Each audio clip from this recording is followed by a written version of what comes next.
Bueno, vamos a hablar sobre organización formal de la información. Antes que nada, me gustaría primero definir qué es organización de la información. Es una disciplina que se encarga de ordenar el conocimiento especializado en cualquier área. La explosión de la información, la sobrecarga de información nos lleva a ver de qué manera podemos recuperar información mucho más exacta. Seguramente les ha pasado que buscan en Google y encuentran una gran cantidad de documentos y que algunos no tienen que ver sobre su tema. Es por eso, porque no se ha organizado todavía la información de una manera adecuada. La organización se realiza, por supuesto, en diferentes áreas, en el Internet, de una manera informal, pero también las bibliotecas, los centros de documentación y los museos utilizan una organización formal. Antes que nada, me gustaría primero explicarles lo que es una base de datos. ¿Por qué? Porque cuando ustedes entran a Google, cuando ustedes entran a un recurso de información en la biblioteca, están entrando a base de datos y debemos entender cuál es la lógica de búsqueda. ¿Qué es una base de datos? Bueno, es un conjunto de registros, en este caso de registros bibliográficos, ¿sí? Por ejemplo, cuando un sistema se va a crear cuando se va a crear una base de datos, lo primero que me dice o que me pide el sistema es: dime qué campos vas a utilizar. Voy a utilizar autor, año, título, lugar y editorial. Entonces, en este caso, yo ya le di los campos y cada vez que meta el primer registro, por ejemplo, meteré todos estos campos y ya tengo mi primer registro bibliográfico. Mi segundo registro bibliográfico será otro libro con estos campos, ¿sí? Y así hasta terminar mi base de datos. Con esto ya tengo una base de datos de libros y mis campos, que es como autor, año, título, lugar, editorial, se convierten en puntos de acceso, ¿sí? Esta es la forma de cómo actualmente se recupera la información. Todas las bases de datos, todos los recursos de información que hay en biblioteca, Google como tal, se busca, es una base de datos y se busca por campos, ¿ok? Bueno, ahora vamos a hacer un ejemplo para que se entienda mejor esto. Yo estoy teniendo aquí un ejemplo de un libro que voy a meter en una base de datos que se llama Psychological Testing. Aquí, si ustedes ven mi primer registro bibliográfico, ya incluí el autor, el año, el título, el lugar y la editorial. Además, también incluyen otros dos campos más, que sería el tema, que es una parte muy importante para recuperar información más exacta. Si pusiéramos o incluyéramos temas que describen de lo que trata en este caso el libro, es más fácil recuperar información exacta, ¿ok? Vamos a ver cómo normalmente se incluyen estos temas. Existen dos formas. Uno es por lenguaje libre o natural.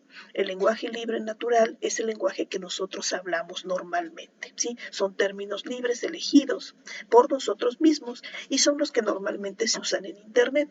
Por ejemplo, en el caso de un investigador que realiza publica en un artículo de revista, la editorial le va a solicitar que incluya sus conceptos claves, sus keywords, ¿sí? Y esos son conceptos en lenguaje libre. El autor decide qué conceptos son, pero por supuesto describen muy bien de lo que se trata su artículo, ¿ok? En el Internet también, cuando la gente mete alguna información, también normalmente o le pone etiquetas como los hashtags o le pone conceptos claves, ¿ok? Bueno, ese sería el lenguaje libre. Normalmente en el Internet eso se le llama folsonomías, que es un término que está compuesto por folk, que quiere decir gente, y nomías, que quiere decir clasificación. Es decir, una folsonomía es clasificación realizada por la gente, ¿ok? Pero ¿qué pasa con esto? Que desafortunadamente y en muchas ocasiones las personas ponen etiquetas o ponen conceptos que realmente no describen lo que está haciendo. Por ejemplo, hay una fotografía de un girasol y la persona la carga y en lugar de ponerle una etiqueta que diga girasol, incluye una etiqueta que diga super fotografía. Esto no me va a ayudar a recuperar la información. Cuando yo quiera entrar a Google y quiera buscar un girasol, por supuesto no voy a buscarla bajo super fotografía, la buscaré por el nombre de girasol, ¿ok? Entonces, por eso es importante que en el Internet, cuando alguien cargue algo, se etiquete describiendo lo que está cargando, ¿ok? Entonces, bueno, eso hace que por eso muchas veces recuperamos tanta información que realmente no nos sirve. Por lo mismo, también existe el lenguaje controlado. El lenguaje controlado normalmente lo utilizan en las bibliotecas, en los museos, etcétera, ¿sí?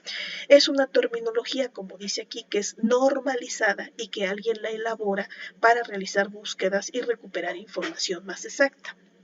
Esta terminología, como dice aquí, bueno, pues hace una recuperación más rápida. Para ello, normalmente se utiliza lo que es un tesauro. También se le llama en inglés subject terms. ¿Sí? Ahora, ¿quién crea estos tesauros? Si ustedes entran a un recurso de información en biblioteca, estos recursos cada uno tiene un tesauro. ¿Sí? Y esos tesauros los elaboran los mismos creadores de esas bases de datos. Crean todo un vocabulario relacionado con el tema de tal manera que cada vez que meten un documento le incluyen conceptos que describen perfectamente de qué se trata el artículo y de esa forma cuando yo entro a buscar es casi seguro que yo estoy recuperando información relacionada con el tema que busco. ¿Ok? Para que ustedes entiendan mejor lo que es el uso del tesauro, les voy a pedir que también revisen el video uso del tesauro. Ahí se les explica exactamente cómo hacer uso de este tesaurus, cómo buscar los conceptos y dónde localizarlos para poder usarlos ya en una búsqueda de información. Se darán cuenta que eso ayuda muchísimo para recuperar información exacta. Bueno, con eso, yo ya entré al tesauro y me encontré que el tema más adecuado para buscar pruebas psicológicas es Psychological Tests. ¿Ok? Entonces ya tenemos aquí el tema. Bueno, también se van a dar cuenta que aparece la clasificación. ¿Qué es la clasificación? Es una clave que normalmente en especial tienen los libros para recuperar el libro de manera física. Ustedes seguramente cuando han ido a la biblioteca buscan un libro y les incluyen esta clasificación que aquí dice LC, en este caso porque están ellos usando un sistema que es de la Biblioteca del Congreso que se encuentra en Washington. Ellos crearon un sistema para crear esta clasificación que ustedes ven aquí. ¿Ok? Les voy a mostrar así a grandes rasgos cómo se recupera para que se den una idea de cómo están organizados los libros en una biblioteca. Yo entré a esta liga y posteriormente encontré esta clasificación. La Biblioteca del Congreso, la primera clasificación que tiene es de la A a la Z. Estos son las áreas de conocimiento en general. Si ustedes se dan cuenta, aquí me aparece en la B, filosofía, psicología y religión. O sea que primero voy a tener que ponerle a mi clasificación la letra B. Posteriormente le voy a dar clic aquí en la B y voy a encontrar una subclasificación. Estos sistemas siempre van de lo general a lo particular. En este caso, si me voy a la subclase BF, me voy a encontrar que está psicología. Exactamente el libro es de psicología. Y si yo le doy clic a BF, me voy a encontrar otra subclasificación. Y si yo, como el libro trata sobre pruebas psicológicas, me doy cuenta que en la BF 176 a 176.5 se encuentran pruebas psicológicas. Este es exactamente la clasificación del libro. Como se pueden ustedes dar cuenta, los libros en una biblioteca están organizados por áreas de conocimiento. Es decir, que si yo voy y busco en BF 176.5, tengan por seguro que ahí van a encontrar todos los libros que hay sobre pruebas psicológicas. ¿Ok? Entonces, con eso, en mi clasificación ya pude encontrar la primera parte que está identificando el área del conocimiento, BF 176. Esta clasificación tiene una segunda sección. Vamos a ver de qué se trata. La segunda sección lo que identifica es el apellido. En este caso, el autor se apellida Gregory. Entonces, utilizan una tabla que le llaman tabla de Cotter, como ven ustedes acá, y dicen, la primera letra del apellido es Gregory, entonces le voy a poner una G. Después de la G, que es una consonante, la siguiente letra es una R. Si me voy aquí, dice después de consonante, la R vale 7, por eso le pongo G7 punto. Y después de la R hay una E, o sea que quiere decir que después de la consonante la E vale 4. Entonces mi Cotter es G7.4. Si voy entonces ahora sí a mi clasificación, la segunda parte de mi clasificación que identifica al autor es G7.4. Y después la tercera normalmente se le pone el año. Así es como está la clasificación. Con esta clasificación ustedes van físicamente a los libreros y van a buscarla, por supuesto, puesto en la B, luego en la F, en la 176 y así se van hasta llegar al libro, ¿ok? Si por alguna razón no encuentran el libro, tengan por seguro que cerca habrá más libros relacionados con este tema. Bueno, también hay otros sistemas de clasificación. El pasado, si ustedes se dan cuenta, es un sistema de clasificación alfanumérico. Tiene números y tiene letras. También este, que es el sistema de clasificación decimal, única y exclusivamente usa números. Si se dan cuenta, el 100 es filosofía y disciplina, 200 religión, 300 ciencias sociales, etc. ¿Sí? Y también va de lo general a lo particular. Si me voy al 100, tengo el 100, que es filosofía, el 110 metafísica, 112 o el 82 unidad. Así es como van poco a poco de tema general a tema más específico, ¿ok? Este, por ejemplo, es un sistema que utiliza, no sé si conozcan, el Colegio de México, su biblioteca utiliza es para bibliotecas un poco más especializadas.